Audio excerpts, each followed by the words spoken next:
Hello there to all of you. We're beginning another little mini section in the second part of the workbook. And of all things, it says, what is a miracle? You might say, why didn't it do this a few hundred pages earlier? Well, we probably wouldn't have gotten it 300 pages earlier, so I'm sure it's not a mistake that it arrives here.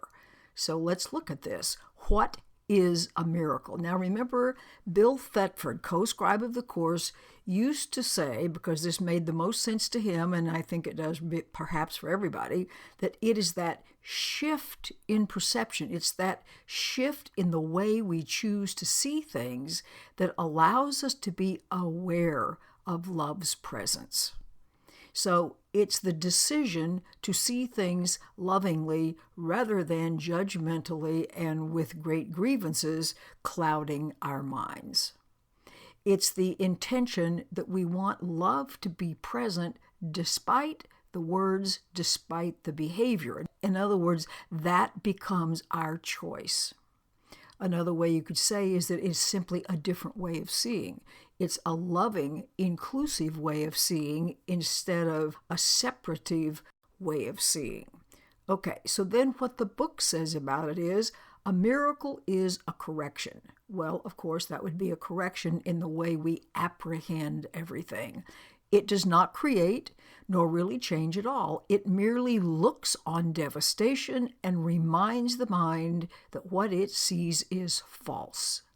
It undoes error, but it does not attempt to go beyond perception. In other words, this isn't like a leap out of this world. We're still going to see separate things, and we're going to look like we're separate people and so on, but we're going to correct the way we see all of these separate things and people. So it says it doesn't go beyond this world of perception, nor does it exceed the function of forgiveness, of letting go of grievances and all these pictures that cloud our minds. Thus, it stays within time's limit. Yet it paves the way for the return of timelessness, of eternity, of no boundaries, and love's awakening. For fear must just slip away under the gentle remedy it brings. A remedy, remember, is a correction for a pain or an error, something that needs to be taken care of. A miracle contains the gift of grace, for it is given and received as one. Over and over we have said, whatever we offer to others, we receive. We're the first recipients of whatever it is we offer. And thus it illustrates the law of truth the world does not obey, because it fails entirely to understand its ways. The world believes that what I give, I've lost, and what I keep, somehow I have. And the Course would say that is entirely backwards. And then it goes on to say, a miracle inverts perception, which was upside down before. In other words, it turns it right side up again. And thus it ends the strange distortions that were manifest, the strange distortions of victims and villains and other people creating our experience and all that sort of thing. So now is perception open to the truth. So now is forgiveness or letting go of grievances seen as justified rather than, darn, they shouldn't be getting away with that. So forgiveness is the home of miracles. You might say forgiveness is the cause and miracles are the result. The eyes of Christ, the eyes of love, deliver these miracles to all they look upon in mercy and in love. That is the correction, looking and choosing to see that everything is deserving of mercy and of love.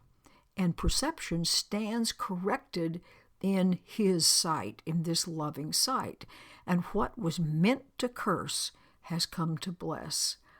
Each lily of forgiveness offers all the world the silent miracle of love, and each is laid before the Word of God upon the universal altar to Creator and creation in the light of perfect purity and endless joy. This, of course, has to be metaphorical language because now we're in the realm of what we cannot describe in words, nor can we understand it with our intellect. It's the realm of pure experience. The miracle is taken first on faith, because to ask for it implies that the mind has been made ready to conceive of what it cannot see and does not understand. In other words, somehow I'm willing to see that if I could see differently, I would get different results. And yet faith will bring its witnesses to show that what this faith rested on is really there. And thus the miracle will justify your faith in it and show you that it rested on a world more real, more loving than what you saw before, a world redeemed from what you thought was there, that world of victims and villains and pain and guilt and suffering and smallness and everything that you look at when you look with unloving intent. So miracles fall like drops of healing rain from heaven on a dry and dusty world where starved and thirsty creatures come to die. Now they have water. Now the world is green, and everywhere the signs of life spring up to show that what is born can never die. For what has life has immortality. What has been created is always present.